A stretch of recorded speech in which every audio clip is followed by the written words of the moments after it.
والصلاة والسلام على سيد الأنبياء والمرسلين। কিতাবুল জানায়েজ থেকে সম্মানিত দর্শক ও কিতাবুল জানায়েজ থেকে আজকে হাদিস নিয়ে আপনাদের সামনে উপস্থিত হইলাম।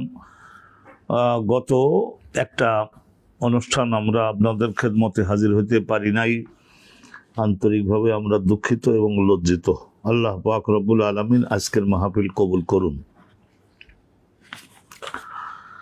আমরা গতকালকের আলোচনা করেছি একটা বাব, যেটা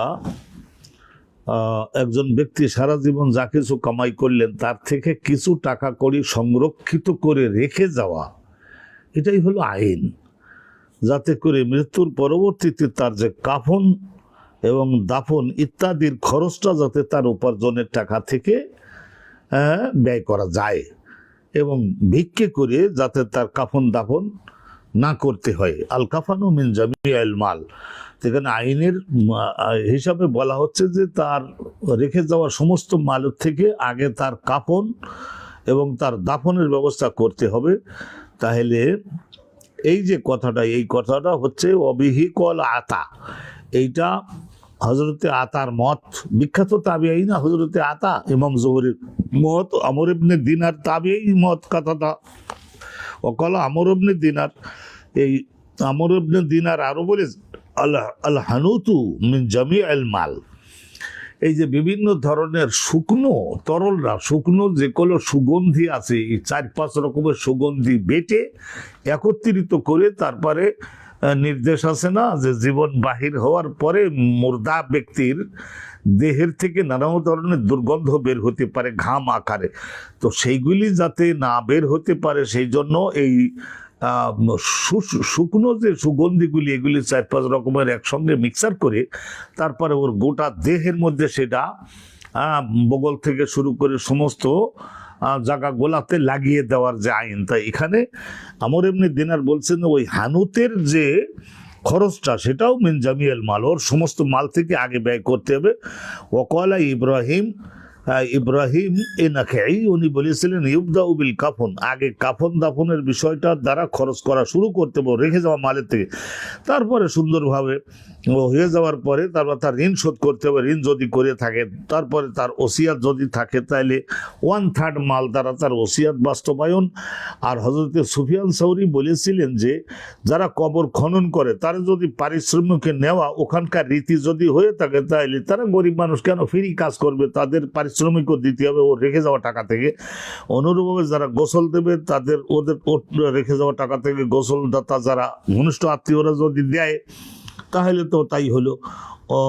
এটা গোসল দেওয়াটা এগুলো ওই কাফনের মধ্যে সবকিছু অন্তর্ভুক্ত হবে।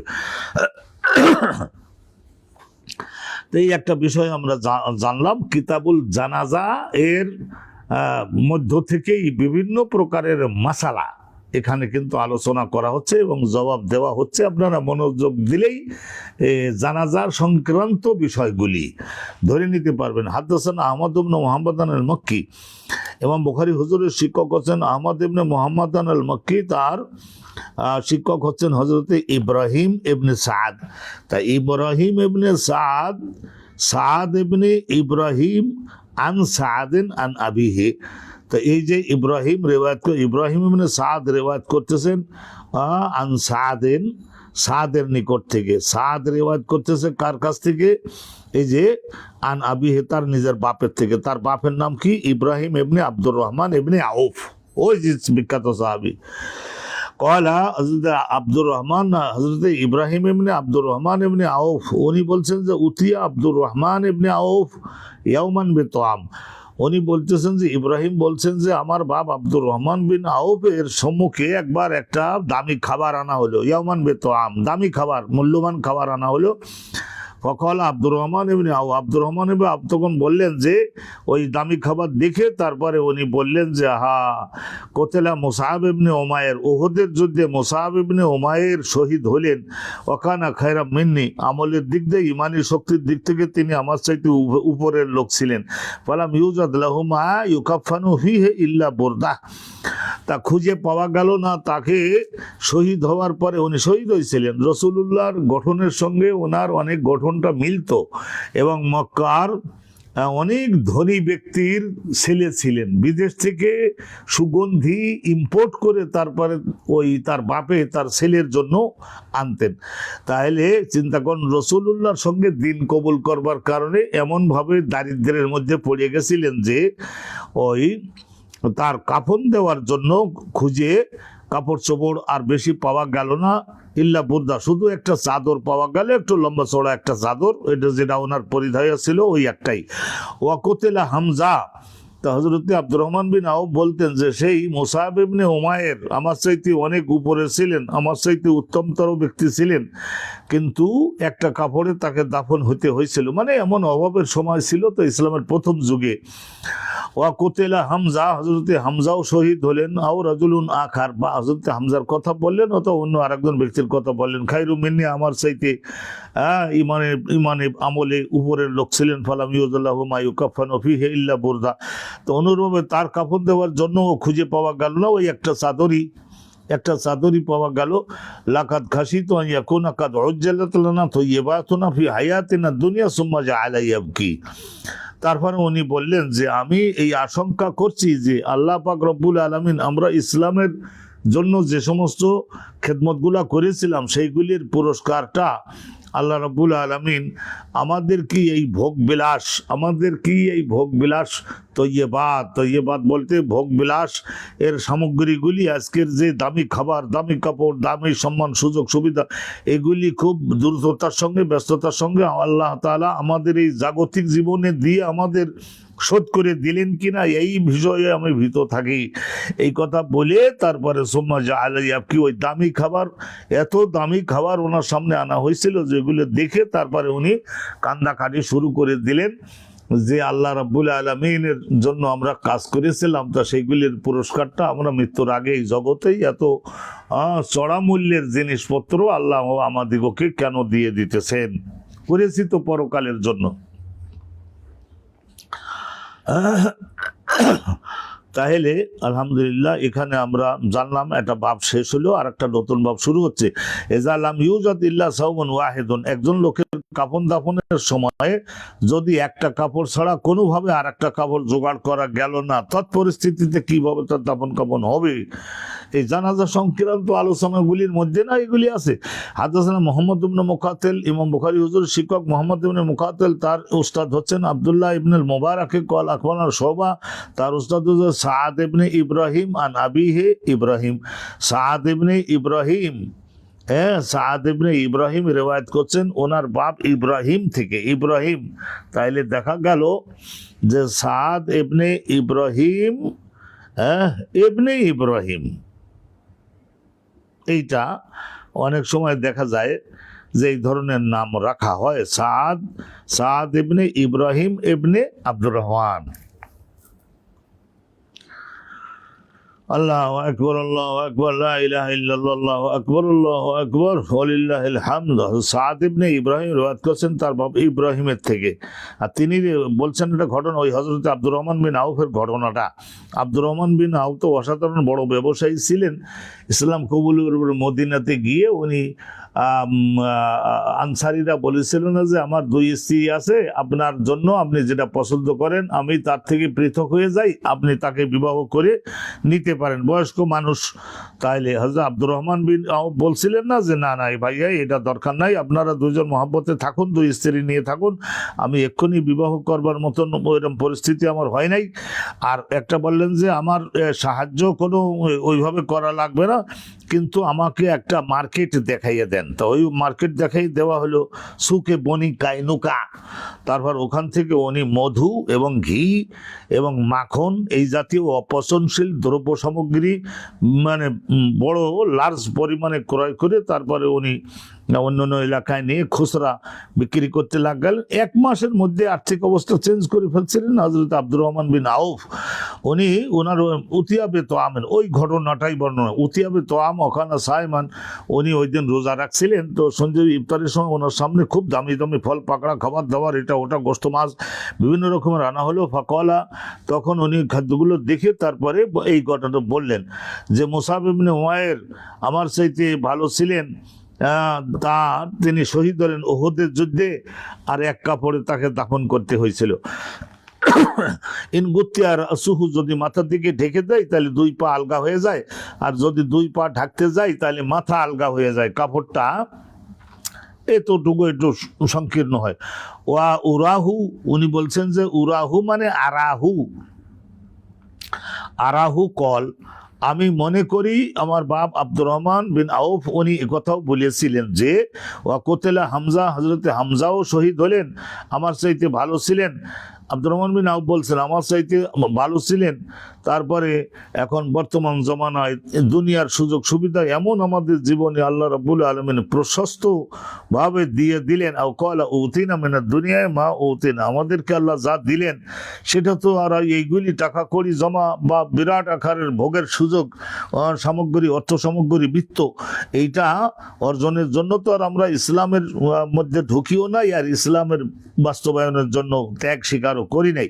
কিন্তু আল্লাহ রাব্বুল আলামিন এগুলি আমাদেরকে এত প্রশস্ত আকারে দিলেন।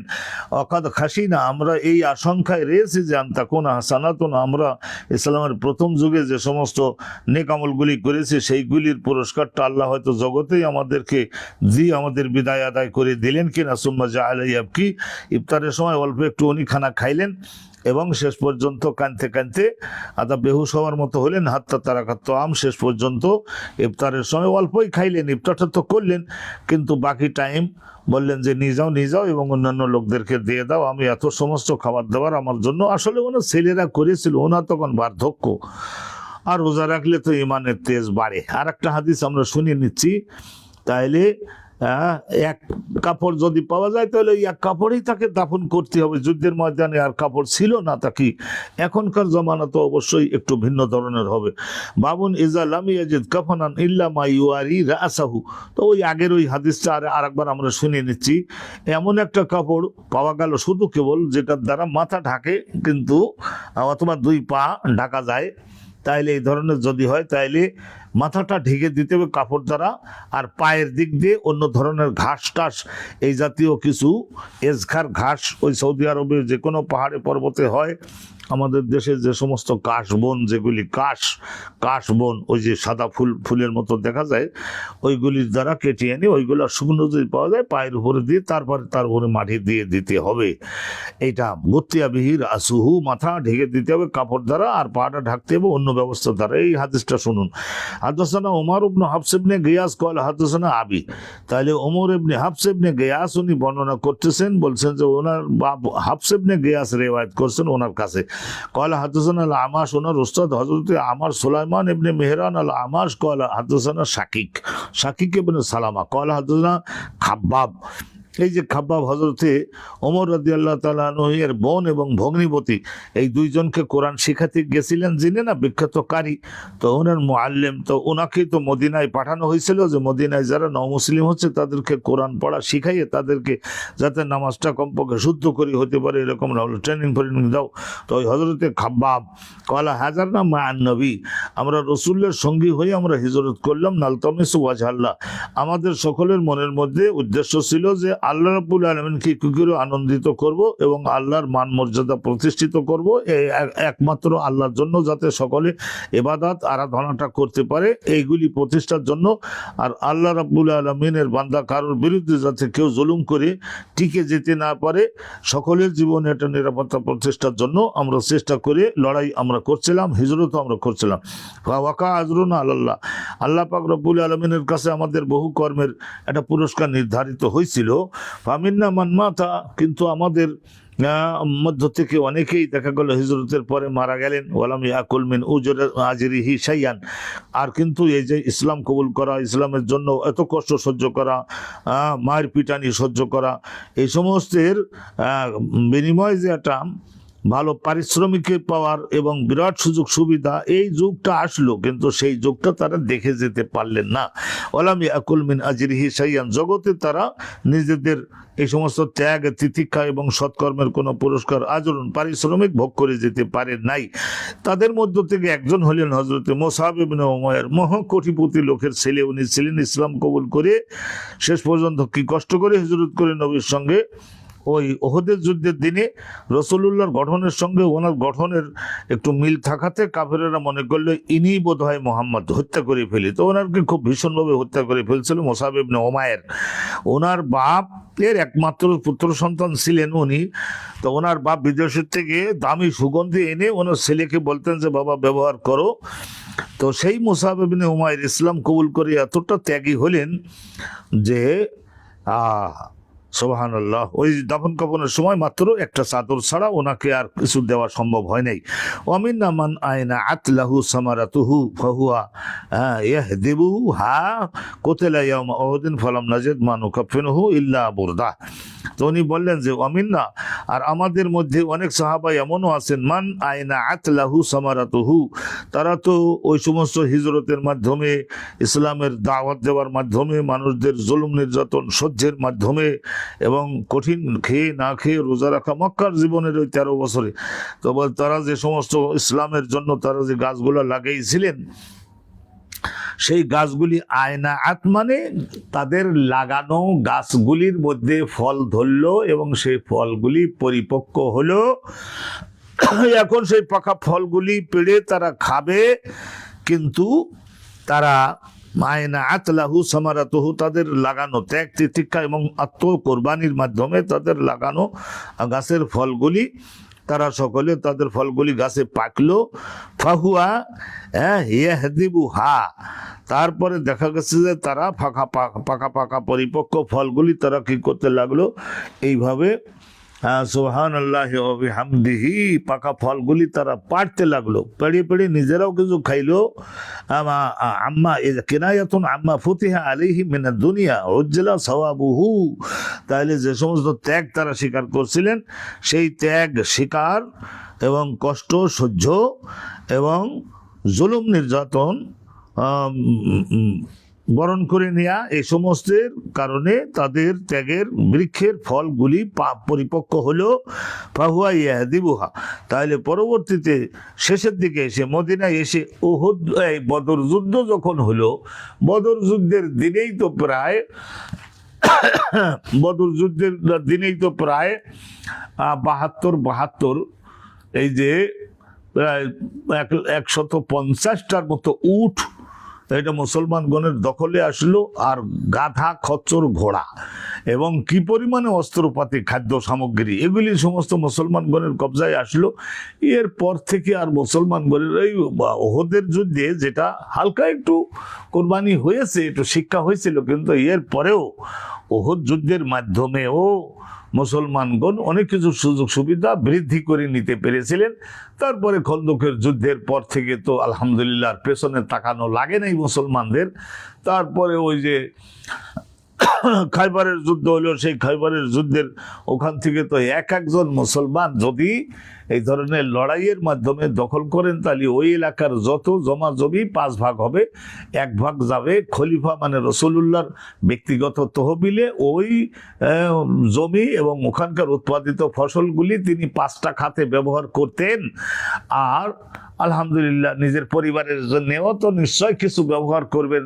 তো আল্লাহ রসুলের জন্য এই ধরনের ওই গনিমতের মালের থেকে প্রাপ্ত ওখান থেকে রসুলুল্লাহর পরিবারকে দেওয়া হতো মাত্র 1 বছরের জন্য যে যতটুকু খরচ লাগে। রসুলুল্লাহর স্ত্রীগণ তখন জীবিত ছিলেন 8 জন, আর একজন ছিল বাড়িতে ম্যানেজার আর আল্লাহ নবী, আর কিছু যে মেহমানাদি মুসলিম যারা আসে তাদেরকে তো রসুলুল্লাহ ভাগ বাটোয়ারা করে দিতেন, যে প্রত্যেকেই একজনের খাদ্য থাকলে একজন মেহমান নিয়ে যাবে, 2 জনের খাদ্য থাকলে 2 জন নিয়ে যাবে, 4 জনের খাদ্য বাসায় থাকলে এখান থেকে আরো 2 জন নিয়ে যাবে, এরকম করে দিতে তো ভাগ বাটোয়ারা করে।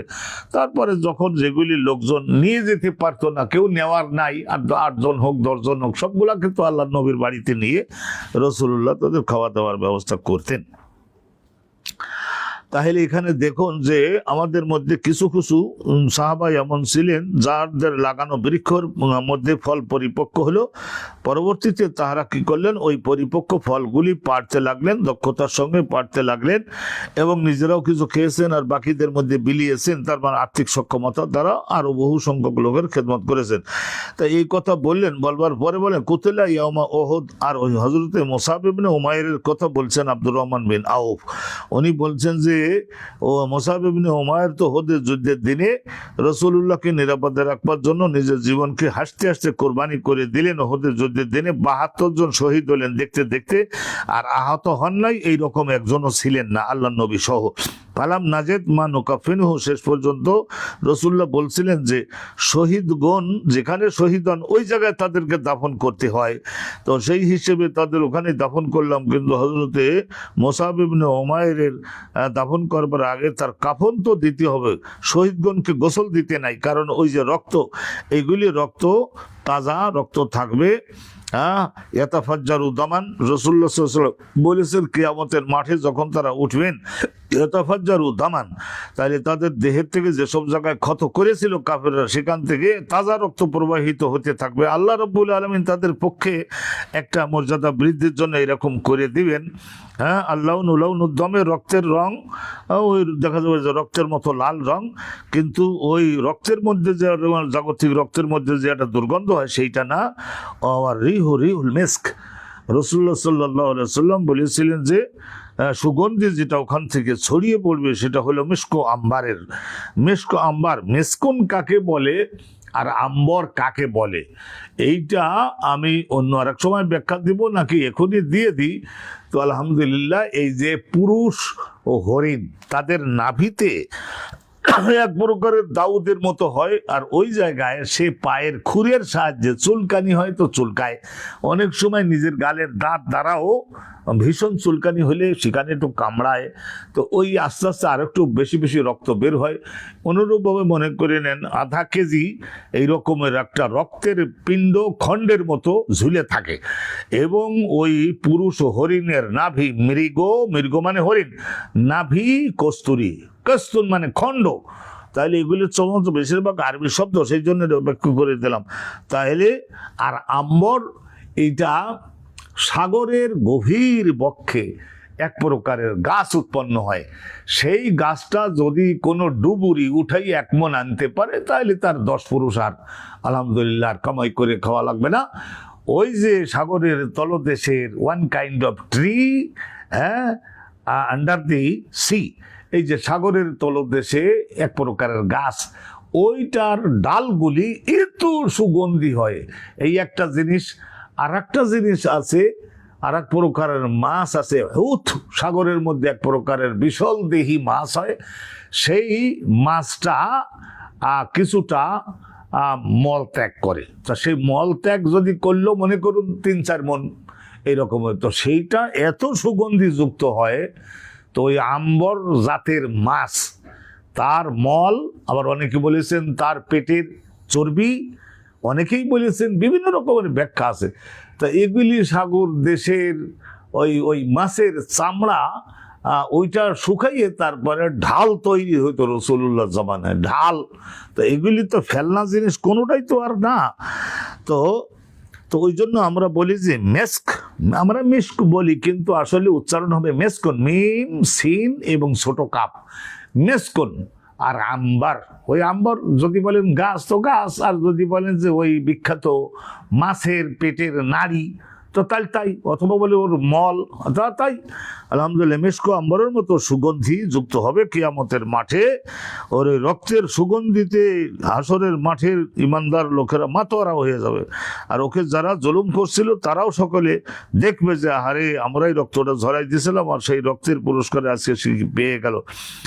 তাইলে হযরত মুসআব ইবনে উমাইর সম্পর্কে বলছেন যে আমরা পাইলাম না যে তারে কাফন দিব, ওই একটা গায়ের চাদর পাইলাম, ওই একটা দ্বারাই এজা গাত্তাইনা বিহার, মাথা ঢেকে দিলে 2 পা বের হয়ে যায়, আর যখন আমরা তার 2 পা ঢেকে দিতে গেলাম তখন মাথা বের হয়ে যায়। তো রাসূলুল্লাহকে জানালে রাসূলুল্লাহ বললেন মাথাটা ঢেকে দাও, এই অঙ্গের দাম বেশি।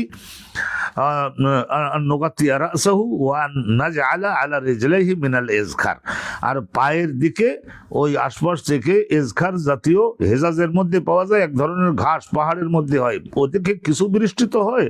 তো আমাদের যে কাশবন আমরা বলি না, আমাদের কবিতার মধ্যে আমরা পড়ি কাশবন, কাশফুল, এই যে সাদা ধরনের হয়, ওর গোড়ায় ঘাস থাকে, লতাপাতা থাকে, ওইগুলা এনে তারপরে তার পায়ের উপরে দিয়ে রাসূলুল্লাহ বলেন এরপরে মাটি দিয়ে দাও। আলহামদুলিল্লাহ, এগুলি তো সমস্ত এক কাপড় পাওয়া গেলে এক কাপড়ে দাফন করতে হবে, 3 কাপড় পাওয়া গেলে 3 কাপড়ে দাফন করতে হবে, মহিলা হলে 5 কাপড়ে দাফন করতে হবে। এই সমস্ত এই যে জানাজার বিভিন্ন রকমের বিধান সম্পর্কে আলোচনা হচ্ছে, একটু মনোযোগ দিবেন। বাবু মান ইস্তাআদ্দা আল কাফনা ফি জামানিন নবী ফালাম ইউনকির বা ফালাম ইউনকার আলাইহি। নবী পাক সাল্লাল্লাহু আলাইহি ওয়াসাল্লামের জামানায় একজন ব্যক্তি সম্পর্কে বলা হচ্ছে মান ইস্তাআদ্দা। আদ্দা ইস্তাআদ্দা একই, অর্থাৎ সিনটা এটা তলবের অর্থে সাধারণত না, এটা হলো আদ্দা। কোনো একজন পুরুষ বা মহিলা যদি প্রস্তুত করে রাখে নিজের কাফনের কাপড়, রসুলুল্লাহ জামানায় রসুল্লাহ জানলেন, কিন্তু তার বিরুদ্ধে কোনো প্রতিবাদ নবী করেন নাই, বলেন নাই যে না না না তোমার এখন কাফনের কাপড় জীবিত আছো, কত বছর পরে মরবা, তাও তো তুমি জানো না, তুমি এখনই তোমার কাফনের কাপড় কেন তৈরি করে রাখো, এটা করা লাগবে না, যারা জীবিত থাকবে তারা তোমার জন্য কাফনের কাপড় তৈরি করে দিবে। এই রকমের রসুল্লাহ প্রতিবাদ হিসাবে বলেন নাই। তার মানে বোঝা গেল যে এটা বৈধ আছে। জীবদ্দশায় কোনো একজন ব্যক্তি যদি নিজের কাফনের কাপড়টা সুন্দর করে বাজার থেকে কিনে, রোগ ব্যাধি হয়েছে, দৌড়দৌড়ি না করা লাগে, অনুরূপভাবে যদি ক্রয় করে রেডি করে রাখে, বৈধ আছে, বৈধ আছে। হাদিস কারা শুনিয়ে নিন, তাইলে ঘটনাটা বুঝতে পারবেন। হাদসানা আব্দুল্লাহ ইবনে মাসলামা কলা হাদসানা ইবনু আবি হাজেম। ইবনু আবি হাজেম রিওয়ায়াত করতেন তার বাপ আবু হাজেমের থেকে, আর তিনি রিওয়ায়াত করতেন হযরত সাহাল বিন সাদ। সাহাল বিন সাদ বিখ্যাত সাহাবী ছিলেন নবী পাকের। ইন্না ইমরাআতান জাআতিন নবী, প্রায় 93 হিজরিতে উনি মারা গেছিলেন। ইমামে আজম আবু হানিফা রাহমাতুল্লাহি আলাইহি, ওনার বয়স যখন 7-8 বছরের, ওই সময়ে উনি একবার ওনার বাপের সঙ্গে হজে গেছিলেন।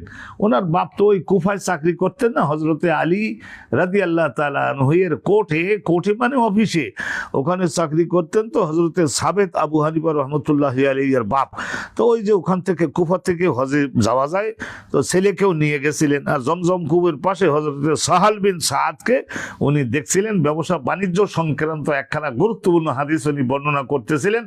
চাঁদের মতো সুদর্শন হজরতে সাহাল বিন সাদ, আল্লাহ নবী সাহাবী। ইবাদতের মাধ্যমে সৌন্দর্য বৃদ্ধি হয়, দেহের মধ্যে আকর্ষণ বৃদ্ধি হয়, আর প্রায় এইবার চতুর্পাশে গোল আকারের হয়ে প্রায় 1-2 হাজার লোক ওনার কাছ থেকে ওই বাণিজ্য সংক্রান্ত ওই হাদিসটা শুনতেছিলেন। ইমামে আজম আবু হানিফাকে ওনার বাপের কাঁধের উপরে উঠাই বলে, ও যে দেখ নবী সাহাবী দেখা যায়, দেখে নে, জীবনের মতো দেখে নে, আর কি ওয়াজ করতেছেন সেটাও শুনে নে, ওই ব্যবসা বাণিজ্য সংক্রান্ত ওই হাদিসটা। এই বক্তব্যটা আমি পড়ছি, এটা মিশরের থেকে পাইছিলাম। এই কিতাবটা মুসনাদে ইমামে আজম আবু হানিফা রহমতুল্লাহি আলাইহি ও নামক হাদিসের কিতাব। আন সাহালিন আন্না ইমরাতান জাআত, একজন মহিলা একবার আসলেন রাসূলুল্লাহর দরবারে। জাআত আন নবিয়া ইলান নবিয়া, রাসূলুল্লাহর দরবারে আসলেন একজন মহিলা। বেবুরদাতিন মানসুজাতিন, সুন্দর মতো একটা চাদর উনি নিজে সেলাই করছেন মানে চাদরটা বানাইছে, মনে করুন যারা কাপড় তৈরি করে তারা বানাইছে, কিন্তু এই চাদরটার চারপাশের যে পাইড় বলে থাকি আমরা, সীমান্ত যেটা, সেইটা বেবুরতাতেন মানসুজাতেন ফিহা হাসিয়াতুহা, ভালো করে ফুল টুল অঙ্কন করে সুন্দর করে তার সীমানাগুলো তৈরি করে, হাসিয়া মানে প্রান্ত। তাইলে এখন নবী করিম সাল্লাল্লাহু আলাইহি ওয়াসাল্লাম হযরতে সাহাল বিন সাদ ওনার শ্রোতাদেরকে বলতেন, তাদরুনা মা আল বুরদা, বুরদা চাদর কাকে বলে এটা তোমরা বুঝে নেছো তো? কলু আর সামলা, তখন বলে যে হ্যাঁ, বিরাট একটা চাদর যেটা গোটা দেহ মাথা পা সব কিছুকে বেষ্টন করতে পারে। আড়ে কমপক্ষে 3.5 হাত হবে, লম্বায় কমপক্ষে 6 হাত হবে, 5.5 হাত হবে, এইরকমের একটা বড় সামলা বুরদা, এবং মোটা তাজা হবে।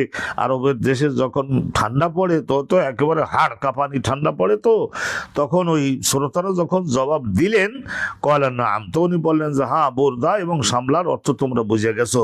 কলা, তখন ওই মহিলা এটা তৈরি করে নিয়ে রসুলের দরবারে এসে বলেছিল, নাসাস্তু হা বেয়াদিয়া ইয়া রাসূলুল্লাহ, এটাকে আমি নিজের হাতে আমি বনন করেছি, যেহেতু লে আকসুয়া কাহা, এবং আমি আপনার দরবারে এই নিয়তে আসছি যে আমি এই বোরদাটাকে আপনার জন্য আপনি নিয়ে পরিধান করবেন, আমি মহাসম্মানিত হব, এই নিয়তে হুজুর আনছি, অনেক কষ্ট করে তৈরি করছি। ফাখাযাহান নবী ও রাসূলুল্লাহ সাল্লাল্লাহু আলাইহি ওয়াসাল্লাম, সেইটাকে খুব আনন্দের সঙ্গে যে নিলেন সেটা বোঝা যায় কি করে, চেহারার মধ্যে এক ধরনের, রাসূলুল্লাহ যখন হাসতেন না তা মনে হতো যে মেঘের মধ্য থেকে চন্দ্রের আত্মপ্রকাশ যেন হলো। তো ওই রাসূলুল্লাহ সাল্লাল্লাহু আলাইহি ওয়াসাল্লাম মুস্কি হাসলে এই সম্মুখের এই 5-6টা দাঁত একটু সাহাবাগণ দেখতে সক্ষম হতেন। আর মুহতাজান ইলাইহা, তো রাসূলুল্লাহ সাল্লাল্লাহু আলাইহি ওয়াসাল্লামের হাজাত মানে প্রয়োজনও ছিল ওই সময়ে এই ধরনের একটা কাপড়ের। তো উনি দিলেন, রাসূলুল্লাহ আনন্দের সঙ্গে গ্রহণ করলেন। ফাখারাজা ইলাইনা, নবী করিম সাল্লাল্লাহু আলাইহি ওয়াসাল্লাম পরবর্তীতে ওইটা পরিধান করে রাসূলুল্লাহ মসজিদে আমাদের সকলের সম্মুখে আসলেন। ওয়া ইন্নাহা ইজারহু, দেখলাম আমরা যে ওই চাদরটা রাসূলুল্লাহ দেহের নিচের অংশে পরিধান, নিচের অংশটাকে বলা হয় ইজার, আর উপরে যেটা পরিধান করা হয় সেইটাকে বলা হয় রেদা। ভালো করে শুনবেন, তাহলে এই যে ইজার বলে কোন্ডারে, রেদা বলে কোন্ডারে, তাহলে ফাহাসানা, হ্যাঁ নবী করিম সাল্লাল্লাহু আলাইহি ওয়াসাল্লাম তারপরে পরিধান করি তো আসলেন, আর রাসূলুল্লাহ একটু ওই চাদরটার সম্পর্কে মন্তব্য করেছিলেন যে ভালো ভালো ভালো, হ্যাঁ হাসানা হ্যাঁ ফুলানুন। তারপরে অন্য না, রাসূলুল্লাহ তো ভালো বলেছিলেন বলেই তো পরিধান করেছেন। তারপরে ওইটাকে খুব সুন্দর হিসেবে একেবারে ভক্ত হয়ে গেল ফুলানুন, আর এক ব্যক্তি, আর একজন সাহাবা ওইটা দেখে মনে করলো যে আল্লাহ এত ভালো জিনিস, তো এইটা যদি নবীর কাছ থেকে আমি যদি নিতে পারতাম। হাসানা ফুলানুন, খুব পছন্দ করলো ওই চাদরটাকে অন্য আর এক ব্যক্তি, রাসূলুল্লাহর পরা ওইটা। ফাকলা উকসি নেহা, তাহলে উনি এবার বললেন যে উকসি নাহা মা আহসানাহা, তাহলে এটা বলছে অনেক তো সুন্দর এই চাদরটা, তা এই চাদরটাকে আপনি আমার পরিধানের জন্য পরিধান যদি করতেন, এই কথা ওই লোকটা বলল। ফকল আল কওম, রাসূলুল্লাহর আশেপাশে যেসব সাহাবাগণ ছিলেন ওনারা বলেন, সি তুমি কি করলে, এটা রাসূলুল্লাহ সাল্লাল্লাহু আলাইহি ওয়াসাল্লাম এর এমনি কাপড় চোপড় নাই, এটা সাধারণ কাপড়, পুরাতন কাপড় নবী পরেছিলেন, এটা একজনে হাদিয়া দিয়েছে, কেবল দিল এই মাত্র, হয়তো একদিনও হতে পারে নাই। ফকল আল কওম, উপস্থিত লোকরা বললেন, মা আহসানতা, লাবেসাহা নবী রাসূলুল্লাহ এটা পরিধান করেছেন, আর তুমি সেটা দাবি করে বসলে। আলে মুহতাজান ইলাইহা, রাসূলুল্লাহ সাল্লাল্লাহু আলাইহি ওয়াসাল্লাম এখন অন্য কোনো কাপড় তো নাই, খুব তীব্র প্রয়োজন এই কাপড়টা পরিধান করে থাকবার জন্য। সুম্মা সাআলতাহু, এত সব জানবার পরে তুমি রাসূলুল্লাহর কাছে এটা চাইয়ে বসলা একেবারে। ও আলেমতা, আর তুমি এইটা নিজে জানো তো যে আন্না নবিয়া, নিশ্চয় রাসূলুল্লাহ সাল্লাল্লাহু আলাইহি ওয়াসাল্লামের কাছে এই জগতের কোনো কিছু যদি কেউ একটা বস্তু যদি দাবি করে, লা ইয়ারুদ্দু, কাউকে রাসূলুল্লাহ সাল্লাল্লাহু আলাইহি ওয়াসাল্লাম না বলতে পারেন না, রাসূলুল্লাহ কাউকে তো না বলেন না, তা তুমি কি করে চাইলা? একজন কবি বলেছেন যে লাউলা লাহুফি তাশাহুদিহি, তা কলেমায়ে শাহাদাতের মধ্যে রাসূলুল্লাহ শুধু লা বলতেন, মানে আশহাদু আন লা ইলাহা ইল্লাল্লাহ, এই যে আল্লাহ বাদে অন্য আর কেউ মাবুদ হওয়ার যোগ্য নয়, যোগ্য নাই, এই যে এখানে শুধু লা ব্যবহার করেছেন রাসূলুল্লাহ। আর জগতের কত কিছু মানুষেরা দাবি করেছে, তাদের কারোর বেলায় কি রাসূলুল্লাহ জীবনে বলছিলেন যে না দিব না?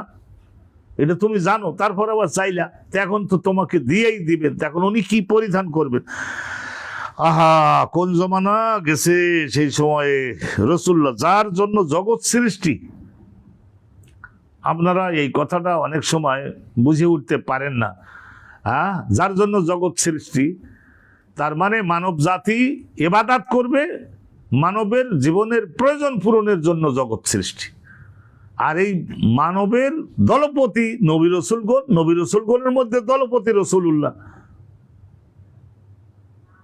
ভালো করে বুঝে নিতে হবে। যদি কোরআন নাজিল করে ইবাদতের আইন মানব জাতিকে দিয়ে বাস্তবায়ন করাবার কোনো পরিকল্পনা যদি আল্লাহ না থাকতো, তাহলে আল্লাহ কি জন্য বিনা উদ্দেশ্যে এই মানব জাতি আর আকাশ জমিন এগুলি সৃষ্টি করবেন?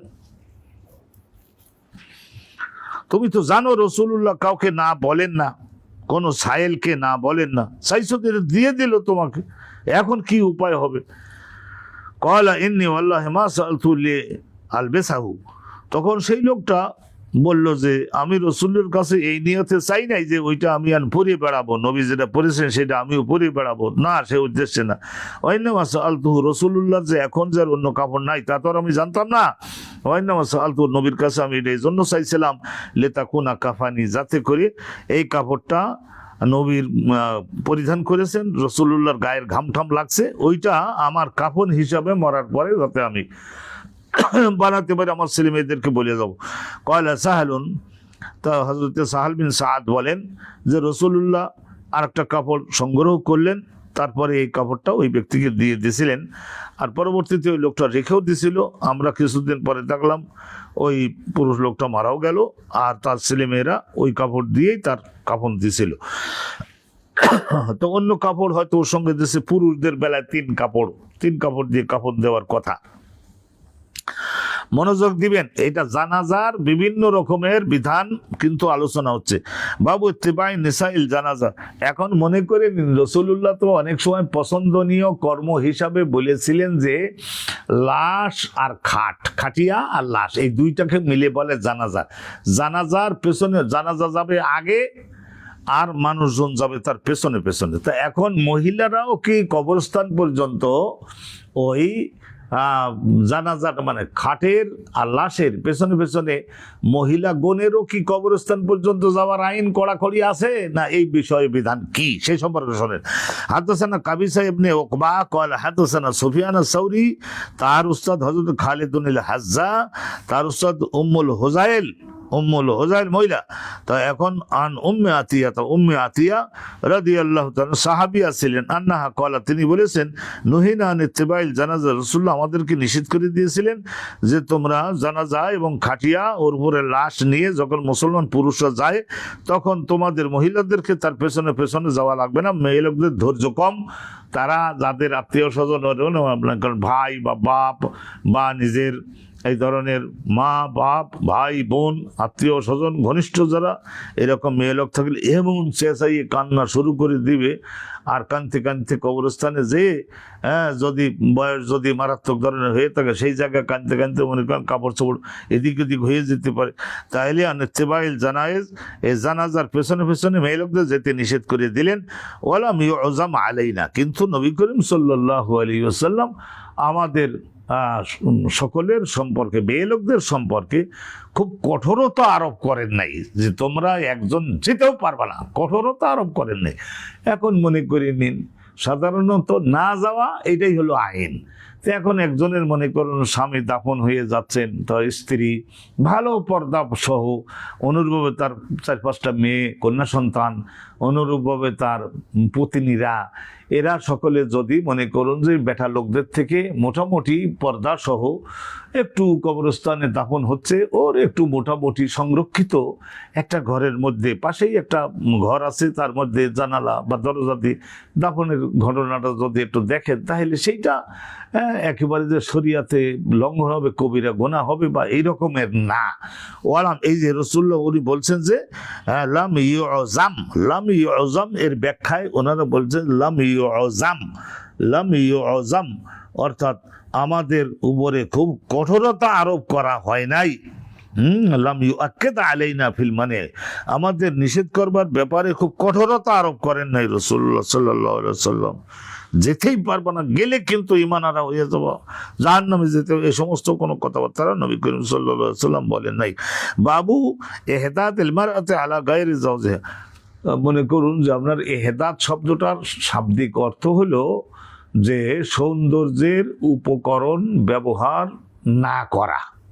সৌন্দর্যের যেমন মেয়ে লোকদের জন্য এমনি তো সুগন্ধি ব্যবহার নিষিদ্ধ, কিন্তু বিভিন্ন ধরনের রং, বিভিন্ন ধরনের গহনা, এই সমস্তগুলি ব্যবহার পরিত্যাগ করতে হয়। তো স্বামীর বেলায় তো করতে, স্বামী মারা গেছে তো এখন তো করবে, এগুলো ব্যবহার করবে না, কিন্তু মেয়ে লোকদের বেলায় কি এটা হচ্ছে সৌন্দর্য বৃদ্ধির জন্য খুব দামি শাড়ি পরিধান করে এমন সাজগোজ করেছে, এমন গহনা আর এমনভাবে পাউডার মেখে বাহির হয়েছে, তাইলে এইগুলি সাধারণত নিষিদ্ধ তো, কিন্তু ঘনিষ্ঠ আত্মীয় স্বজন যদি হয় তাহলে তাদের বেলায় সৌন্দর্য উপকরণ ব্যবহার 3 দিন পর্যন্ত করবে না। 3 দিন পর্যন্ত করবে না, কিন্তু 3 দিনের পরে ব্যবহার করতে পারবে, যেহেতু কিন্তু স্বামীর বেলায় ভিন্ন আইন, সেইটা একটু শুনুন। এইটা গুরুত্বপূর্ণ আলোচনা, কিন্তু এটাও। হাদাসান মুসাদ্দাদুন ক্বালা হাদাসানা বিশর ইবনে আল মুফাদ্দালি ক্বালা হাদাসান সালামা ইবনে আলকামা আন মুহাম্মদ ইবনে সিরিন ক্বালা তুফিয়া ইবনুন লি উম্মি আতিয়া। উম্মে আতিয়ার এক পুত্র সন্তানের ওফাত হলো। নবী পাকের সাহাবিয়া আনসারিয়া নুসাইবা ওনার নাম। তো উম্মে আতিয়ার এক পুত্র সন্তানের ওফাত হলো। ফালাম্মা কানা আল ইয়াউমুস সালিস, 3 দিন যখন পার হলো, দাআত বিসুফরা, তখন উনি বললেন যে এই হলুদ রঙের একটা রং উনি আনতে বললেন। ফাতামাসসাহাত বিহি, তারপরে সেটা হাতে এবং মুখে টুকে একটু মেখে নিলেন। ও ক্বালাত, এবং তিনি বললেন যে নুহিনা আন নুহিদ্দা আকসারা মিন সালাসিন ইল্লা লিজাওজিন, স্বামী বাদে অন্য কারোর জন্য সৌন্দর্যের উপকরণ ব্যবহার যাতে আমরা বর্জন 3 দিনের পরে আর না করি। রাসূলুল্লাহ আমাদেরকে বলেছেন। তো সেই হিসাবে আমি 3 দিন তো হয়ে গেছে, আমার পুত্র সন্তান মারা গেছে, তাহলে আমি তো 3 দিন তো তার জন্য দামি কাপড় পরলাম না, গহনা পরলাম না। অনুরূপভাবে এই ধরনের যে সমস্ত রং ঠং মাখি, তো সেগুলিও তো মাখলাম না। নুহিনা, আল্লাহ নবী আমাদের নিষেধ করেছিলেন। আর নুহিদ্দা, আমরা যাতে এহদাদ না করি। এহদাদ মানে ওই যেগুলি বললাম ওইগুলি পরিত্যাগ করতে। তাইলে শুধু স্বামীর বেলায় একটু লম্বা টাইমে হবে। আরটা হাদিস শুনিয়ে নেন। এখানে তো শুনলেন উম্মু আতিয়ার, আর একখানা শুনুন। হাদাসানা আল হুমাইদি ক্বালা হাদাসানা সুফিয়ান আস-সাউরি ক্বালা হাদাসানা আইয়ুব ইবনে মূসা ক্বালা আকবারানি হুমায়দ ইবনে নাফিন আন যায়নাব বিনতে আবি সালামা। যায়নাব বিনতে আবি সালামা, এই যে আবু সালামার কন্যা হযরতে যায়নাব, এটা হলো অন্য যায়নাব। আবু সালামার উম্মু সালামা যে আছে না, ওই ক্বালাত লাম্মা জা নাইয়ু আবি সুফিয়ান, আবু সুফিয়ানের মৃত্যু সংবাদ যখন আসলো। হযরত আবু সুফিয়ান উনি তো ইসলাম কবুল করছিলেন ফতে মক্কার দিন সকালবেলায়। উনি তো ইসলাম কবুল করেছেন। উনি আর আমির মুয়াবিয়া 8ম হিজরির রমজান মাসের 17 তারিখে। তাও তা রমজান মাস তো গণনায় ধরা যায় কি করে, ওই সময় ইসলাম কবুল করছিলেন না। তাইলে আবু সুফিয়ান উনি থাকতেন সাধারণত, ওনার ছেলের শাসন কায়েম হয়েছিল না ওই যে দামেস্কে, সিরিয়ায়, হযরতে আমির মুয়াবিয়া, তো ওখানে থাকতেন। তা আবু সুফিয়ান যখন মারা গেলেন, আর সংবাদ যখন মদিনায় আসলো, তা আবু সুফিয়ানের মেয়ে ছিলেন না হযরতে আবু সুফিয়ানের মেয়ে ছিলেন তো হযরতে উম্মে হাবিবা, নবী পাকের স্ত্রী। তাহলে সামদেশ থেকে যখন আবু সুফিয়ানের মৃত্যুর সংবাদটা আসলো, দাআত উম্মু হাবিবাতা বিসুফরা, হযরতে উম্মে হাবিবা আবু সুফিয়ানের মেয়ে, উনি বললেন যে একটু হলদে রং আনো, একটু আনো। 3য় দিন পার হওয়ার পরে উনি বলেন হলদে রং আনো। ফামাসাত আরদাই, এই নিজের টেগো কপাল টবল হাতেটাতে এই সমস্ত জায়গায় একটু রং মাখাই নিলেন। আরেদাইহা, মুখে টোগে এই সমস্ত জায়গায় মেখে নিলেন, আর বাহুতে টাহুতে এই সমস্ত জায়গায় মাখলেন, রং মাখলেন। অকালাত, এবং বললেন কি, ইন্নানি কুনতু আন হাযা আল গানিয়া, আসলে উনি তখন বয়স হয়ে গেছে, তো উনি বললেন যে এই সমস্ত রং ফং মাখা এখন আর তো আর আমার দরকার নাই, আল্লাহ নবী তো আর এখন নাই, কাকে দেখাবার জন্য এগুলি মাখবো, এগুলি আমার। লাউলা আন্নী সামাইতু রাসূলুল্লাহ আমাদেরকে বলেছিলেন যে লা ইয়াহিল্লু লিইমরাতিন, একজন মহিলার জন্য হালাল নয়, তুমিনু বিল্লাহি ওয়াল ইয়াউমিল আখির, যে আল্লাহ রাব্বুল আলামিনের জাত সিফাতে যার ঈমান আছে, কিয়ামতের দিনে জিন্দা হয়ে আল্লাহর সম্মুখে সমস্ত কর্মের হিসাব দেখতে হবে, শুনতে হবে এবং বুঝিয়ে দিতে হবে, এই কথায় যে বিশ্বাস করে তাদের জন্য এটা হালাল হবে না। আনতুহিদ্দা আলা মাইয়াতিন, কোনো মৃত ব্যক্তি ঘনিষ্ঠ আত্মীয় স্বজন হলেও 3 দিনের পরে তাদের এহদাদ করা, তার মানে সৌন্দর্যের উপকরণ ব্যবহার পরিত্যাগ করা হালাল হবে না। তার মানে 3 দিন পর্যন্ত শোক করা যাবে, এরপরে আবার ওই রকম সৌন্দর্যের উপকরণ মানে গহনাপাতি পরতে পারবে, রং মাখতে পারবে, এগুলি পারবে। ফাইন্নাহ তুহিদ্দু আলাইহি আরবাআত আশহুরিন ওয়া আশরা। আর কিন্তু একজন মহিলা তার স্বামী যদি মারা যায় তাহলে কি পরিমাণে একসঙ্গে জীবনযাপন করেছে, এহদাত করবে, সৌন্দর্যের উপকরণগুলি ব্যবহার করবেন, গহনা খুলে রাখবে, দামি শাড়ি পরবে না, 12 জায়গায় হাঁটাচলা করবে না, রং টং মাখবে না। আরবাআত আশহুরিন ওয়া আশরা, এই যে 4 মাস 10 দিন, তাহলে স্বামীর মৃত্যুর পরে স্ত্রীর শোক প্রকাশ করবে 4 মাস 10 দিন। তারপরে যদি তার বয়স কাঁচা হয় তাহলে সাজগোজ করে আত্মীয় স্বজন গার্জিয়ান যোগ্য তাদের সকলের সহায়তায় নতুন আরেকজন স্বামী গ্রহণের প্রয়োজন যদি তার থাকে, অন্যথায় পরহেজগারি রক্ষা করতে পারবে না, এরকম যদি হয় তাহলে সাজগোজ করা এবং এই ধরনের করতে পারবে। ভালো করে ধরবেন। জানাজা, এখানে জানাজার সম্পর্কিত কিন্তু কোনো না কোনোভাবে ওই কিতাবুল জানাজার সঙ্গে জড়িত এই আলোচনাগুলি। হাদাসনা ইসমাঈল ক্বালা হাদাসানি মালিক আন আব্দুল্লাহ ইবনে আবি বকর ইবনে মুহাম্মদ ইবনে আমর ইবনে হাজম আন উবাইদুল্লাহ আন নাফি আন যায়নাব বিনতে আবু সালামা আন্নাহা আকবারাতহু ক্বালাত দাখালতু আলা উম্মি আবি হাবিবা। তো উনি বলছেন যে হযরতে যায়নাব বিনতে আবু সালামা উনি বর্ণনা করছেন আন্নাহা আকবারাতহু, তাইলে উনি বলছেন যে উনি অবহিত করেছেন কারে, ওই হুমায়ত ইবনে নাফিকে অবহিত করেছেন যে আমি একবার উম্মে হাবিবা আল্লাহ নবীর স্ত্রী উম্মে হাবিবার বাসায় গেলাম। ফাকালাত, উনি বললেন সামিতু রাসূলুল্লাহ, আমি আল্লাহ নবীকে বলতেছেন ইয়াকুলু লা ইহিল্লু লি ইমরাআতিন তুমিনু বিল্লাহি ওয়াল ইয়াউমিল আখির আন তুহিদ্দা মানে সৌন্দর্যের উপকরণ ব্যবহার পরিত্যাগ করা। এহেদাত শব্দের অর্থ হলো পরিত্যাগ করা, যেমন নাকি রং, যেমন নাকি গহনা, যেমন নাকি খুব চোখ ধারানো দামি কাপড় চোপড়, কোনো মৃত্যু যত ঘনিষ্ঠই হোক ফাওকা সালাসিন 3 দিনের বেশি এই শোক প্রকাশ হয় এই ধরনের করা যাবে না। ইল্লা আলা যাওজান আরবাআত আশহুরিন ওয়া আশরা সুম্মা দাখালতু আলা যায়নাব বিনতে জাহাশ। তারপরে উনি বলছেন যে এরপরে আমি একদিন বেড়াতে গেলাম যায়নাব বিনতে জাহাশের কাছে। ইনি তুওফিয়া আখুহা, যখন তার ভাই মারা গেছিল ফাদাআত বিতিবিন, তা 3 দিন যাওয়ার পরে যায়নাব বিনতে জাহাশ রাসূলুল্লাহর স্ত্রী ছিলেন যায়নাব বিনতে জাহাশ। তো উনি তখন কি করলেন, ভাই মারা গেছে 3 দিনও গেছে, 3 দিন শোক করেছেন, দাআত বিতিবিন সুগন্ধি আনতে বললেন, ফামাসাত বিহি, তারপরে হাতে সুগন্ধি নিয়ে মাখলেন। তার সুগন্ধি মেয়ে লোকদের জন্য অবশ্য মারাত্মক ধরনের সুগন্ধি, এটা আশেপাশে অন্যান্য পুরুষেরা তাদের নাকে সুগন্ধি যায় এবং তারা ঘোরাঘুরি করতে লাগে, পাশে এসে ঘোরাঘুরি করতে লাগে যে এখানে এত মারাত্মক ধরনের সুগন্ধি যে মহিলা মেখেছে তাহলে সে না জানি কিরকম দামি মহিলা হবে। এরকম শয়তান ওয়াসওয়াসা দেয় না, জীবনটাই তো বৃথা হয়ে গেল, তার মুখটা যদি একটু না দেখতে পারি, এইরকম ওয়াসওয়াসায় পড়ে। তো খবরদার, সুগন্ধিটা মহিলাদের জন্য না মাখার আইন, রংটা তাদের জন্য আর সুগন্ধিটা বেটা লোকদের জন্য। ভালো করে দিবেন। কিন্তু এখানে এইটা নিষিদ্ধ, সুগন্ধি নিষিদ্ধ বলতে কি ওই ধরনের কবিরা গুনাহ হবে যে তা কিন্তু না। মাসাদ বিহি, সুগন্ধি একটু নিলেন অল্প পরিমাণের এবং মেখে নিলেন। সুম্মা কলাত, এবং বললেন মালি বিতিবি মিন হাজা, আরে সুগন্ধি মাখার আমার কোনো প্রয়োজন নাই। গায়রা আন্নী সামাইতু রাসূলুল্লাহ, আল্লাহ নবীকে শুনছিলাম যত ঘনিষ্ঠ আত্মীয় স্বজন মারা যাক, যত ঘনিষ্ঠ আত্মীয় স্বজন মারা যাক, লা ইয়াহিল্লু লি ইমরাআতিন তুমিনু বিল্লাহি ওয়াল ইয়াউম, ওই বক্তব্য এক। এহেদাত করা, এহেদাত মানে ওই দামি কাপড় পরিধান করাও বর্জন করতে, যে গহনাও পরলো না, রঙও মাখলো না, এইটা তো শোকে 3 দিন পর্যন্ত করতে পারে, কিন্তু এর বেশি না। তো হযরতে যায়নাব বিনতে জাহাশও তাই বললেন অনুরূপভাবে। আর উম্মে হাবিবা, আবু সুফিয়ান উম্মে হাবিবা ইনিও তো তাই বললেন অনুরূপভাবে। আলহামদুলিল্লাহ রাব্বিল আলামিন। আমরা অন্যান্য আরও যাই কিছু শুনেছি, সবই আমরা ইনশাআল্লাহ তাআলা জানতে পারছি, অনেক সুন্দর সুন্দর আলোচনা আমরা জানতে পারছি।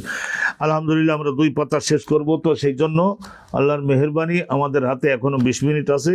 গতকাল আমরা অনুষ্ঠান করতে পারিনি, সেই জন্য আমরা অনুতপ্ত। আল্লাহ রাব্বুল আলামিনের কাছে ক্ষমা চাই। আল্লাহ, একটা বিশিষ্ট পরিবারের এক সদস্য একটু অসুস্থ হয়ে পড়াতে হাসপাতালে নিয়ে যেতে হয়েছিল, সেই জন্য আমরা আপনার নবীর হাদিসটা আমরা পড়াতে পারি নাই। রব্বুল আলামিন, আপনি দয়া করে মাফ করে দিন, আমাদের মাফ করে দিন। বাবু জিয়ারাতুল কবুর, কবর জিয়ারাত করতে হবে, এটাও তো ওই জানাজারি আইন, দাফন টাফন কবর জিয়ারাত করা। তাইলে হাদাসানা আদম কল হাদাসানা শওবাতুন কল হাদাসানা সাবিতুল বানানি, সাবিতুল বানানি এটার উস্তাদ হলো হযরতে আনাস বিন মালিকের বিশেষ ছাত্র ছিলেন হযরতে সাবিতুল বানানি। কয়লা মাররান নবী ইমরাতিন তাবকি, রাসূলুল্লাহ একবার হেঁটে যাচ্ছিলেন, একজন মহিলাকে দেখলেন তাবকি, একটা কবরের পাশে, ইন্দা কবরিন, একটা কবরের পাশে ভীষণ কাঁদতেছে, আহা ভীষণ কাঁদতেছে। কিন্তু ওই মহিলা রাসূলুল্লাহকে চিনতে পারে নাই, দেখলো যে জ্যোতির মতো একজন, জ্যোতির্ময় মতো একজন ব্যক্তি হেঁটে গেলেন, কিন্তু চিনতে পারে নাই যে ইনি যে আল্লাহ নবী। ফাকালা রাসূলুল্লাহ তাকে বলেছিলেন, ইত্তাকিল্লাহ, আল্লাহ রাব্বুল আলামিনের শাসন মান্য করো, ওয়াসবিরি, ধৈর্য ধারণ করো, তোমার আত্মীয় স্বজন মারা গেছে তা তো বুঝলাম, কিন্তু এই কবরস্থানে দাঁড়াইয়ে একা একা এই ধরনের কান্নাকাটি যে করতেছো, আর যেভাবে তুমি যেভাবে দৌড়দৌড়ি করতেছো আর এই ধরনের করতেছো, তো আল্লাহ রাব্বুল আলামিনের নিষেধের একটু ভয় করো। কলাত ইলাইকা আননি, তো তখন ওই মহিলা না চিনতে পেরে রাসূলুল্লাহকে বলেছিল যে ইয়া রাসূলুল্লাহ, না বলেছিল যে আপনি আমার থেকে দূরে চলে যান, আমার তো কলিজা পুড়ে যাচ্ছে, আমি সহ্য করতে পারতেছি না, হিসেবে আমি এখানে কাঁদবো, আমার বাধা দেবেন না। ফাইন না কাল্লাম তো সব, আপনি তো ওই বিপদে পড়েন নাই, বেমুসিবতে যে বিপদে আমি পড়েছি। বললাম তারিফ হই, এই মহিলা রাসূলুল্লাহকে চিনতে পারে নাই, সেই জন্য এরকম না চিনতে পেরে এরকম ভাবে বলেছিল। ফাকিল আল্লাহ, তখন ওই মহিলাকে পরবর্তীতে অন্য আশপাশের লোকেরা বললো যে এই আল্লাহ নবী না ইনি, তখন বললো ও তা তো বুঝতে পারি নাই। অর্থাৎ বাবার নবী, পরবর্তীতে নবী করিম সাল্লাল্লাহু আলাইহি ওয়াসাল্লাম বাড়িতে মাপ চাওয়ার জন্য আসছিল ওই মহিলা। ফালাম তাজিদ ইনদাহু বাওয়াবিন, তো পরবর্তীতে রাসূলুল্লাহ সাল্লাল্লাহু আলাইহি ওয়াসাল্লাম বাড়িতে এসে রাসূলুল্লাহর ঘরের সামনে কোনো এই ধরনের গেট রক্ষী, মানে দরজার ওখানে আবার প্রহরী থাকে না, নবী পাক তো এরকম দাপুটে জগতের সবচাইতে শাসকগণের শাসনকর্তা, জগতের রাজা, সুলতানগণের সুলতান, কিন্তু রাসূলুল্লাহর বাড়ির সামনে ওই ধরনের কোনো প্রহরী তো নাই। ফাকালা, তখন সে প্রহরী না থাকার কারণে নবী পাকের ঘরের মধ্যে, বাড়ির মধ্যে ঢুকে একদম গেটের সামনে চলে গেছে। ফাকালা, যাই বললাম আরিফকা ইয়া রাসূলুল্লাহ, রাসূলুল্লাহ আমি আপনাকে চিনতে পারি নাই। ফাকালা, তো রাসূলুল্লাহ বললেন যে যাওয়ার হয়ে গেছে, ইন্নাম, দেখো এখন কান্দা থামাইছো তো থামাইছে, আচ্ছা যাও। ইন্নামা সবরু ইনদা সাদামাতিল উলা, আত্মীয় স্বজন মারা গেলে যে প্রথম যে সাদমা, মানে মনের কষ্টটা যে হয়, সেই সময় সবর করতে পারলে সেইটাই হলো আসল সবর, সেইটাই হলো আসল সবর। তো অতএব যখন আত্মীয় স্বজন মারা যায় সেই সময় সবর করতে পারলে সেইটাই আসল সবর।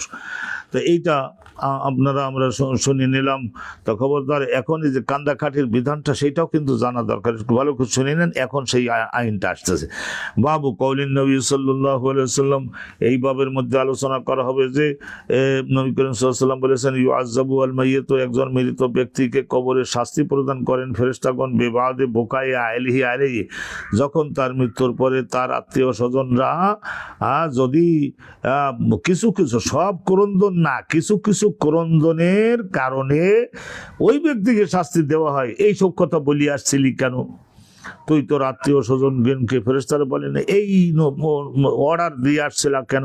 বোকায়ে আহলিহি আলাইহি, তার বিচ্ছেদে তার ঘনিষ্ঠ আত্মীয় স্বজনেরা যে কান্দাকাটি করে, সেই কান্দাকাটিটা যদি হয় এই ধরনের। আমরা ওই আরব্য কবিতার মধ্যে পড়েছি যে সাক্ষী আলাইয়া আল জেবা, এই জামা কাপড় টেনে ছিঁড়ে ফেলবি, কালকা করে ফেলবি তুই, এমন জোরে কাঁদবি 1-2 হাজার লোক যাতে সমবেত হয়।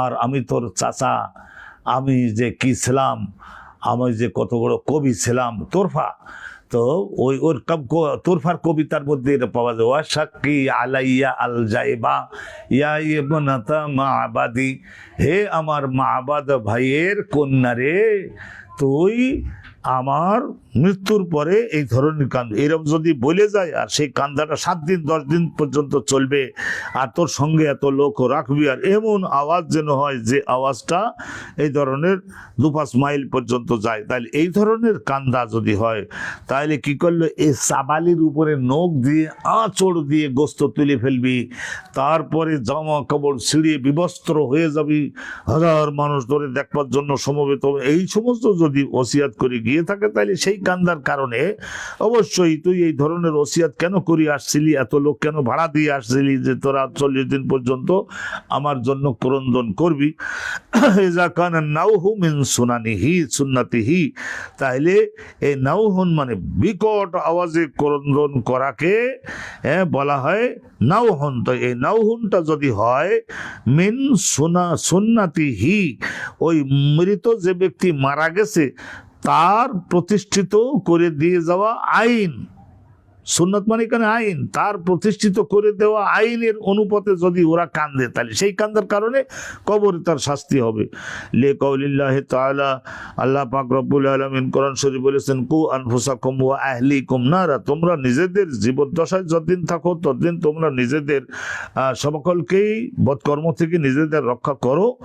আর আল্লাহ হুকুম দিয়েছেন ওয়া আহলিকুম, আর যাদের উপরে তোমাদের শাসন চলে তাদের সকলকেও তোমরা আখিরাতে আযাব হবে যে সমস্ত পাপ কাজ এর কারণে, সেই পাপ কাজগুলির থেকে তাদেরকেও রক্ষা তোমাদেরকে করতে হবে।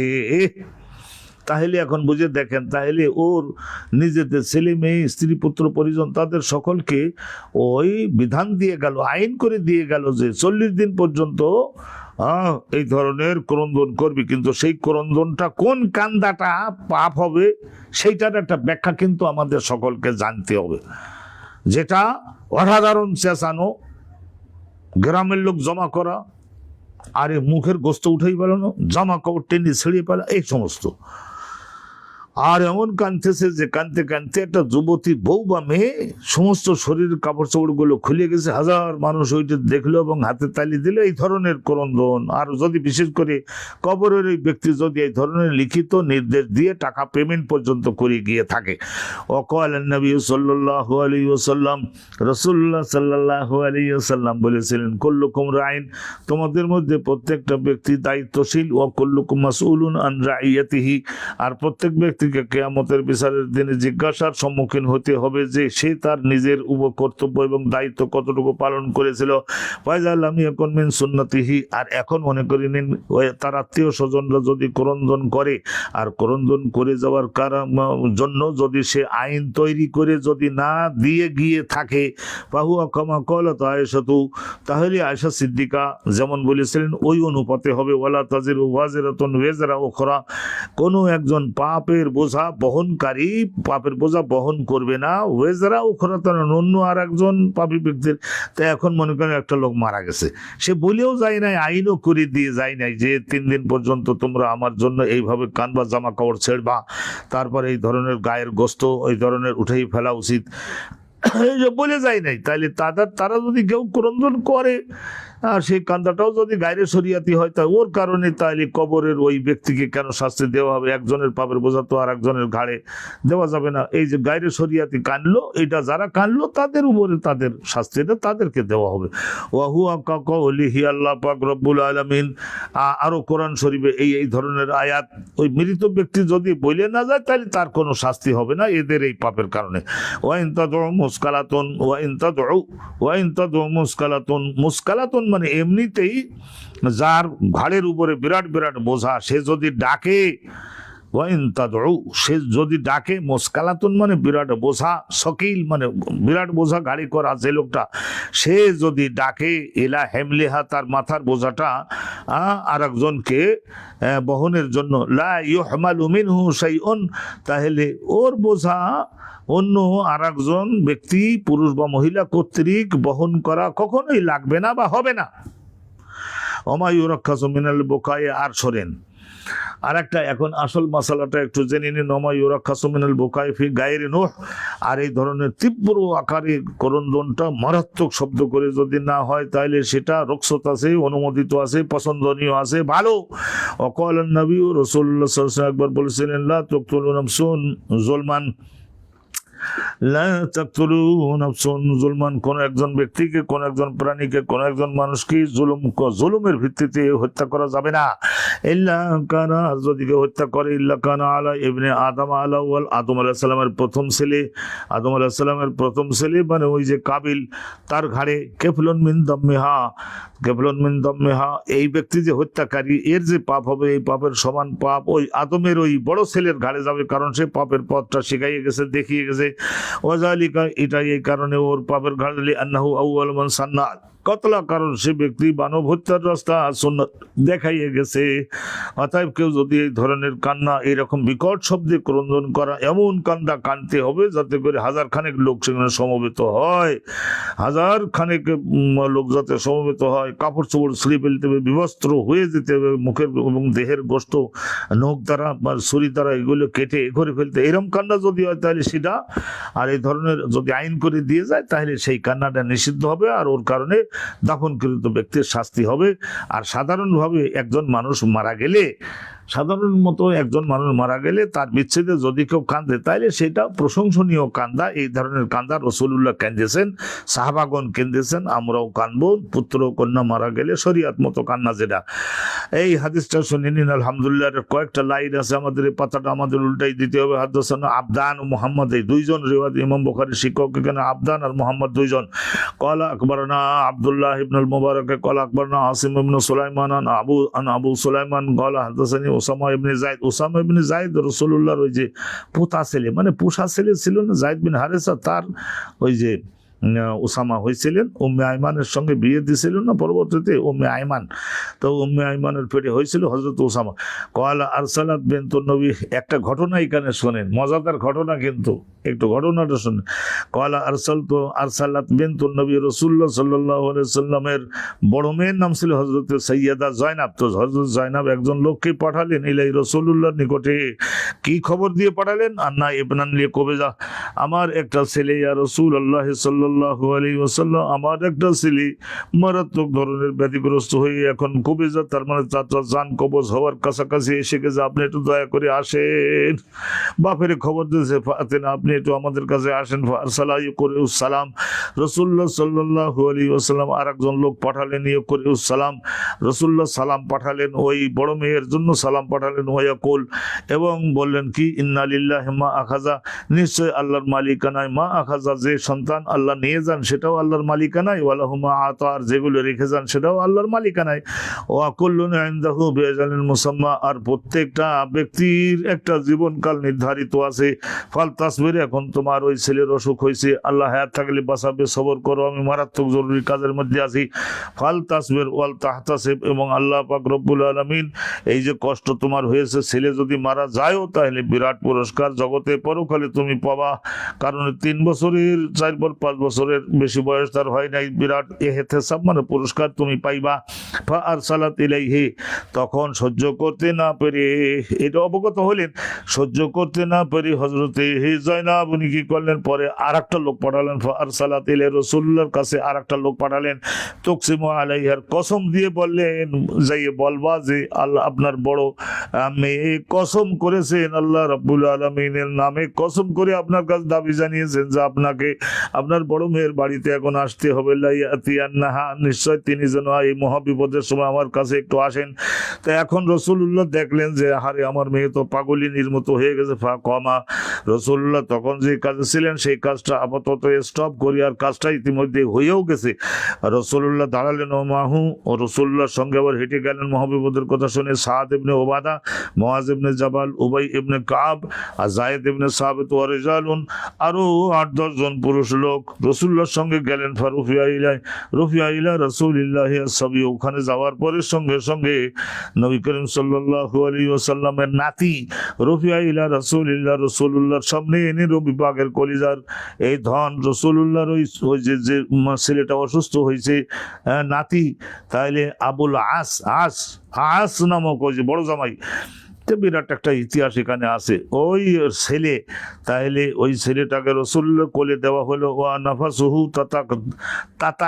কাউ, তখন ওই নাফাসুহু, তার নিঃশ্বাসটা এই একটু বাহির হয় আবার বন্ধ হয়ে যায়, নিঃশ্বাসটা তখন একটু বের হতেছে আবার আটকাই যাচ্ছে, এই রকমের অবস্থায় নবী পাকের হাতে এনে দিল। কলা, বর্ণনাকারী বলেন, বর্ণনাকারী কে? এই হাদিসের বর্ণনাকারী কেডা? উসামা বিন যায়েদ বলেন, হাসিবতুহু আন্নাহু কল, হাসিবতুহু, আমি মনে করলাম, আমি ধারণা করি যে রাসূলুল্লাহ বলেছিলেন কান্নাহা শান্নুন, মনে হলো যেন এই যে শান্নুন একটা একেবারে পানি ভরাট করে দিয়ে একটা ছাগল, ভেড়া, বকরি এগুলির চামড়াটার মধ্যে পানি ভরাট করে ঝুলাই রাখলে যেরকম হয়, কোনো নড়াচড়া করে না, এই রকমের হয়ে গেছে সান্নুন, ঝুলাই রাখা একটা পানির মশকের মতো। ফাফাদাত আইনাহু, এই বাচ্চাটার এই অবস্থা দেখে রাসূলুল্লাহ, এমনি তো নরম দিলের মানুষ রাসূলুল্লাহ সাল্লাল্লাহু আলাইহি ওয়াসাল্লাম, ওনার চোখের থেকে ঝরঝর করে পানি পড়তে লাগলো। ফাকালা সাদুন, হযরতে সাদ উনি তো গিয়েছিলেন নবীর সঙ্গে, মদিনার বিশিষ্ট মুরব্বী উনি ছিলেন। আমার ভাইয়েরা, আল্লাহ পাক রব্বুল আলামিন, সাদ ইবনে উবাদা উনি বলেন, ইয়া রাসূলুল্লাহ মা হাযা, এটা কি? ক্বালা হাযিহি রাহমাতুন। রাসূলুল্লাহ কাঁদতে লাগলে তখন ওই সাদ ইবনে উবাদা বলেছিলেন, হুজুর আপনিও কাঁদতেছেন দেখি, তাইলে আর ধৈর্য ধারণ করবে কেনা? তো রাসূলুল্লাহ বলেন, হাজি রহমতুন, এই যেটা চোখের পানি ফেলে কাঁদতেছি, এটা কোনো আমরা হাল্লা চিল্লা করি নাই, এটা হলো আল্লাহর পক্ষ থেকে একটা দয়া দান করা হয় মানুষের মনের মধ্যে। জাআলাহু ফি কুলুবি ইবাদি, আল্লাহ তার বান্দাগণের কলবের মধ্যে এটা দয়া দিয়ে থাকেন। ওয়া ইন্নামা ইয়ারহামুল্লাহু মিন ইবাদিহি আর রুহামা, নিশ্চয় আল্লাহ পাক রব্বুল আলামিন এই যে মিন ইবাদিহি আর রুহামা, আল্লাহর বান্দাগণের মধ্য থেকে যাদের দিলের মধ্যে যে পরিমাণে রহমত থাকবে, আল্লাহ জগতে বরকলে তাদেরকে সেই পরিমাণে রহমত দান করবেন। তাহলে অতএব এই যে রহমত দিয়েছেন, সেই জন্য আমি একটু কাঁদতেছি, এই কান্দা দোষের না, এটা প্রশংসনীয় কান্দা। অতএব কিতাবুল জানায়েজের মধ্যে নিশ্চয় মানুষ মারা গেলে সেখানে জানাজার জন্য গেলে কান্দাকাটি একটু হবে, কিন্তু ওই কান্দাকাটিটা ওইভাবে কন্ট্রোল করতে হবে। ভালো মনোযোগ দেবেন। আর 5টা মিনিটের মধ্যে আমরা শেষ করে দিচ্ছি। হাদাসানা আব্দুল্লাহ ইবনে মুহাম্মদ ক্বালা হাদাসানা আবু আমির ক্বালা হাদাসানা ফুলাই ইবনে সুলাইমান আন হিলাল ইবনে আলী আন আনাস ইবনে মালিক ক্বালা শাহিদনা বিনতান লিরাসূলিল্লাহ সাল্লাল্লাহু আলাইহি ওয়াসাল্লাম, আমরা নিশ্চয় আমরা শাহেদান, আমরা উপস্থিত হয়েছিলাম, বিনতান লিরাসূলিল্লাহ, রাসূলুল্লাহ সাল্লাল্লাহু আলাইহি ওয়াসাল্লামের একজন মেয়ে মারা গেলেন, হযরতে উম্মে কুলসুম। তাহলে প্রথম মারা গেলেন নবীর মেয়ে হযরতে জাইনাব, বড় মেয়ে। তারপরে গেলেন উম্মে কুলসুম, তারপরে রোকায়া, তারপরে নবী পাকের ওফাতের 6 মাসের পরে হযরতে ফাতেমাতুজ জাহরা। তো এই 4 মেয়ে আর রাসূলের 4 ছেলে ছিল, তারা তো ছোটবেলায় ওই 2 বছর, 2.5 বছর, 3 বছর এইরকম বয়সের মধ্যে সবাই ওফাত হয়ে চলে গেছিলেন। আল্লাহ রাব্বুল আলামিন নবীকে ফ্রি করে দিয়েছিলেন, যাতে করে ওই সমস্ত নাতিপতি ওদের পেছনে না পড়ে তিনি জগতের সকলের জন্য হৃদয়কে উন্মুক্ত করে দিতে পারেন। তো হযরতে আনাস ইবনে মালিক বলছেন যে শাহেদানা, আমরা একবার উপস্থিত হলাম, বিনতান লিরাসূলিল্লাহ, রাসূলুল্লাহর এক মেয়ের বাড়ি উম্মে কুলসুম মারা গেছে সেখানে। ক্বালা ওয়া রাসূলুল্লাহ জালিসুন আলাল কবরে, নবী করিম সাল্লাল্লাহু আলাইহি ওয়াসাল্লাম যে কবর খনন করা হয়েছে কবরের পাশে বসেছিলেন। ক্বালা, হযরতে আনাস বিন মালিক বলেন ফারাইতু আইনাইহি তাদমানি, রাসূলুল্লাহর 3 নম্বরের মেয়ে, না এই 2 নম্বরের মেয়ে মারা গেছে, রাসূলুল্লাহ 2 চোখ দিয়ে ঝরঝর করে পানি পড়তে লাগলো। ক্বালা, তো হযরতে আনাস বলেন ওই সময়ে ফাকালা, রাসূলুল্লাহ আনাস বলেন যে ফাকালা, এরপরে চোখ কাঁদতে লাগলেন, তারপরে লাশটা শেষে গেলে ফাকালা হাল মিনকুম রাজুলুন লাম ইউকারি ফিল লাইলা, তাইলে তোমাদের রাসূলুল্লাহর পর বললেন যে হাল মিনকুম রাজুলুন, তোমাদের মধ্যে এমন কি কোনো পুরুষ এখানে আসো নাকি, লাম ইউকারি ফিল লাইলা, যে গত রাতে নিজের স্ত্রীর সঙ্গে মিলিত হও নাই, গত রাতে নিজের স্ত্রীর সঙ্গে মিলিত হও নাই। এখানে বর্ণনা আছে যে হযরতে ওসমান ওনার ওই মেয়ে তো অসুস্থ ছিলেন, হযরতে উম্মে কুলসুম, ইনি তো অসুস্থ ছিলেন ধরে নেন প্রায় 3 মাস। তো এই অসুস্থ স্ত্রীর সঙ্গে তো আর একত্রিত হতে পারেন নাই।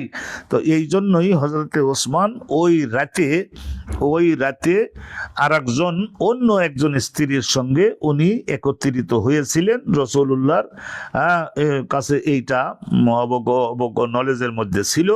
তো এই জন্য রাসূলুল্লাহ ওসমানকে কবরে নামতে বলেন নাই।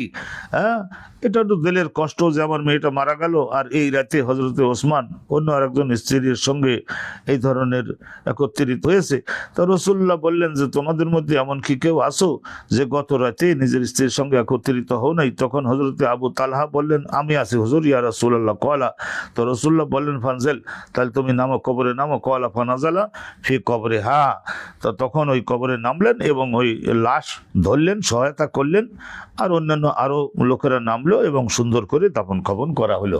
আলহামদুলিল্লাহ, আর একটা হাদিস হয়ে গেলে আলহামদুলিল্লাহ খুব আনন্দিত হই। গতকাল মজলিসটা করতে পারি নাই, সেই জন্য দিলের কষ্ট। আমি আবদান কলা আব্দুল্লাহ ইবনুল মুবারক কলা আব্দুল মালিক ইবনে জুরাইজ কলা আকবরানি আব্দুল্লাহ ইবনে উবাইদুল্লাহ ইবনে আবি মুলাইকা কলা তুফিয়া বিনতুন লি, হযরত দেখেন এই তুফিয়াত ওফাতপ্রাপ্ত হলো বেন্তুন লে ওসমান, হযরতে ওসমানের একটা মেয়ে সন্তানও মারা গেছিল। তাহলে হযরতে ওসমান রাদিয়াল্লাহু তাআলার একটা মেয়েও মারা গেছিল, বেন্তুন।